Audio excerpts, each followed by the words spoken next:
Akala ko sa Diyos siya dahil positibo, pero sa demonyo palang practice na to. Ako si Jamie Rimurto at ito ang aking storya.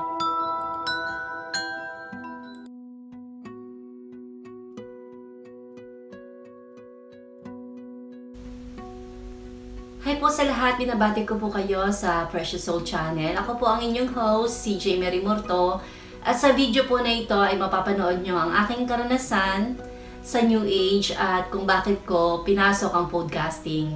Marami pong dahilan kung bakit ko po pinasok ang podcasting. Unang-una po ay para bigyan ng kapayapaan at kaalaman ang mga tao na ang kamatayan ay hindi dapat katakutan kung si Jesucristo po ay ating tinanggap bilang ating Panginoon at tagapagligtas.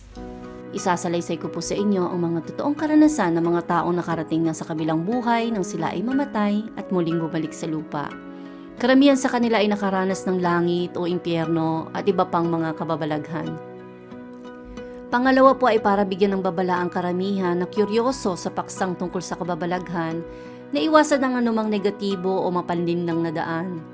Ang tinutukoy ko po ay ang mga taong naiengganyo sa pangkukulam, mga mahika, sa mga anting-anting, sa satanismo, sa pagpapahula, sa panghuhula, sa pagtawag sa mga patay na tao, paggamit ng Ouija board, hanggang sa mga bagay na hindi natin inaakala na masama pala gaya ng mga New Age practices. Isa na dito ang transcendental meditation, yoga, paniniwala sa horoscope, at marami pang iba. Sa pamamagitan po ng show na ito, nais ko pong magpagamit sa Panginoon upang ilantad ang mga panganib na dulot ng mga bagay na hindi naaayon sa kalooban niya. Nais ko ring idirekta ang mga kuryosong kaisipan sa tunay na kapangyarihan at kababalaghan na nagmumula kay Jesucristo. Isasalaysay ko po sa inyo ang mga tunay na karanasan ng mga taong ginamit ng Diyos upang ipakita ang kanyang kapangyarihan na nangingibabaw sa lahat ng kapangyarihan sa mundo. Lahat po ng taong nilikha ng Diyos ay maaaring gamiting instrumento sa kanyang mirakulo at kababalaghan dito sa lupa. Ito po ay para sa kanyang kaluwalhatian.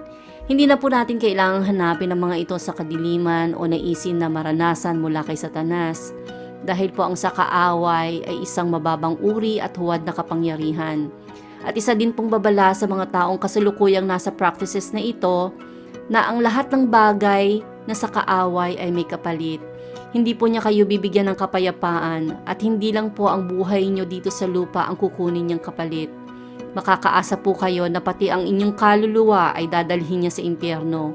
Kung gusto niyo pong makaranas ng kakaibang karanasan dito sa lupa, masasabi ko po na marami pong mga mananampalataya ngayon ang ginagamit ng Diyos para ipakita ang kanyang kapangyarihan. At ito po ay para sa lahat ng mananampalataya. Ang mga kababalaghan po na nangyayari sa Biblia ay nangyayari din po ngayon, hindi lang noon. Ayon nga po sa John 14:12-14, tatagalugin ko po, no? Pagkatandaan nyo, ang nananalig sa akin ay makakagawa ng mga ginagawa ko. At higit pa kaysa rito sapagkat babalik na ako sa Ama. At anumang hilingin nyo sa pangalan ko ay gagawin ko upang luwalhatiin ang Ama sa pamamagitan ng anak. Kung hihiling kayo ng anuman sa pangalan ko, ito ay aking gagawin. Yan po ang binitawang salita ni Jesus bago siya bumalik sa kanyang Ama. Nasa plano na po niya na gamitin tayo sa kanyang kaharian.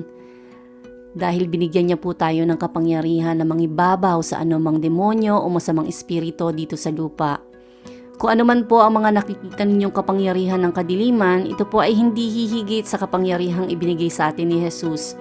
Pero kailangan po natin siyang tanggapin upang pagharian tayo ng Espiritu Santo na magtuturo sa atin kung papaano ito gagamitin sa kanyang kaluwalhatian at para din po sa kaligtasan ng bawat isa. Kung kayo po ay mangkukulam, manghuhula o nasa New Age practices ngayon, maari isa pong dahilan kung bakit kayo nandyan ay dahil gusto pong nakawin ng kaaway ang magandang buhay at ipinagkaloob na talento ng Diyos para sa inyo. Alam niyo po, lahat po ng talento na kalooban ng Diyos para sa atin ay ginagaya ng kaaway.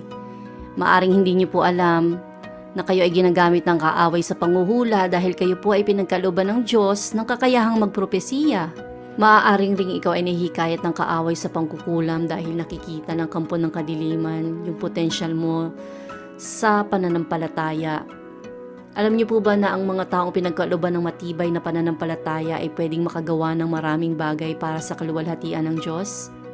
Ito po ay nakasaad sa Matthew 17:20.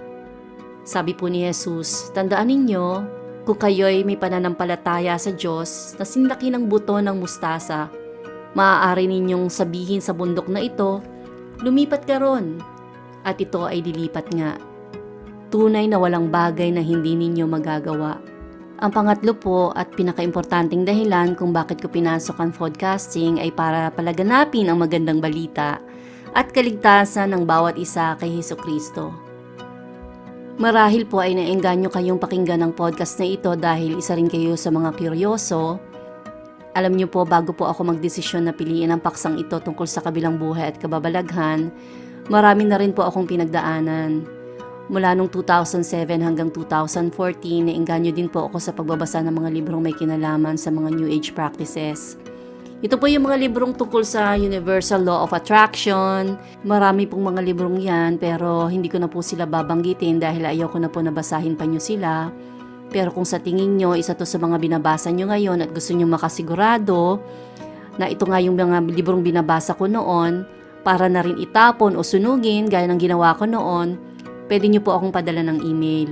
Alam niyo po kung hindi po kayo palabasan ng Biblia o wala pong nagagabay sa inyo tungkol sa paksang ito na naaayon sa Biblia, ay madali po kayong maloloko ng kaaway.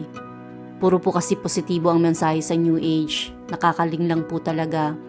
Kaya nga po, isa ako sa naloko nito. Basa lang po ako ng basa hanggang sa unti-unti ako nitong dinala sa mga practices na tulad ng mindfulness meditation. Ito po yung emptying of your mind na tinatawag. Dinala po ako nito sa Buddhism philosophy, sa EFT tapping, sa Reiki, hanggang sa may maramdaman na po ako ng mga espiritu, masasamang espiritu po. Noong taong 2014, may nakilala akong British author na may mahigit sa 20 years na karanasan sa New Age. Sa loob po ng 20 years na yon, regular po siyang nagyo-yoga, nagme-meditate, at gumagawa ng iba pang New Age practices. Hanggang sa isang araw, may isa na lang espiritu na nakaitim na lagi na lang nagpapakita at kumakausap sa kanya. Nandyan na lumulutang na yung mga bagay-bagay sa apartment kung saan siya nakatira. Binalaan niya ako tungkol dito dahil wala akong kaalam-alam sa mga pinasukan ko. Akala ko sa Panginoon yung mga ginagawa ko noon dahil positibo siya, pero nililihis na pala ako ng landas. Sabi niya sa akin na tigil lang daw yung pagpapakita ng nakaitim na espiritu sa kanya at yung paglutang-lutang ng mga bagay sa apartment niya nang lumapit siya kay Jesus at itinigin niya yung lahat ng may kinalaman sa New Age practices. Nang araw na magkita kami, sabi niya ay may ipapublish siya na libro tungkol dito. Hindi na po niya naibigay sa akin yung title ng libro bago kami maghiwalay. Hindi ko rin alam ang tunay niyang pangalan at hindi ko na rin siya nakita. Akala ko kasi magkikita pa ulit kami dahil pareho kaming miyembro ng English Book Exchange Club, pero biglang nagkatrabaho yung founder, kaya nawala na yung grupo. Pero purihin ng Diyos mga kapatid, may dahilan kung bakit kami nagkita. Ginamit siya ng Diyos para malaman na hindi sa kanya yung practices na pinasukan ko, kung hindi sa kaaway. Nag-research po ako nung tungkol dito at nabuksan yung mga mata ko. Alam niyo po, ang New Age ay tinuturuan tayo na manampalataya sa sarili nating kakayahan at magtiwala sa mga bagay sa mundo. Inaalis niya po ang tunay na dahilan ng pinanggagalingan ng lahat ng magagandang bagay na tinatamasa natin. Hindi po dito tinuturo ang pananampalataya kay Jesus, kung hindi ang pananampalataya sa sanlibutan o sa universe.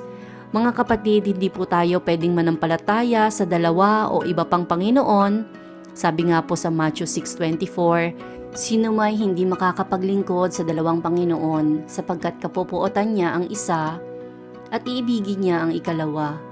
O kaya'y magtatapat siya sa isa at pagwawalang halaga ang ikalawa. Hindi kayo makapaglilingkod sa Diyos at sa mga kayamanan. Sinabi din ni Jesus sa John 14:6, ako ang daan, ang katotohanan, at ang buhay na walang hanggan. Walang makakapunta sa Ama kundi sa pamamagitan ko.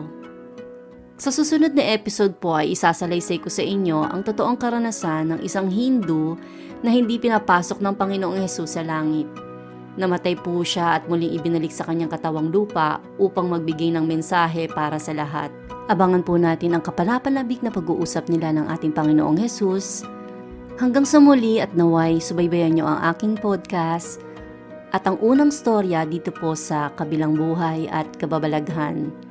Huwag po nating kalimutang i-share ang podcast na ito sa lahat, lalong-lalo na sa mga nagdadalamhati na namatayan, sa mga kilala niyong curious sa mga kababalaghan, sa mga nasa New Age practices o sa mga taong walang relasyon kay Jesus. Ako po ang inyong host, si Jamie Rimurto, na nagpapaalam sa inyong lahat. At sa pangalan po ni Jesus, naway tumanim po sa puso at isip niyo ang mensahe ng podcast na ito dahil hindi natin hawak ang ating buhay. Kapag binawi po ito, siguraduhin po natin na ang pinili natin na makasama ay ang ating Panginoong Hesus. Hanggang sa susunod na linggo, Shalom!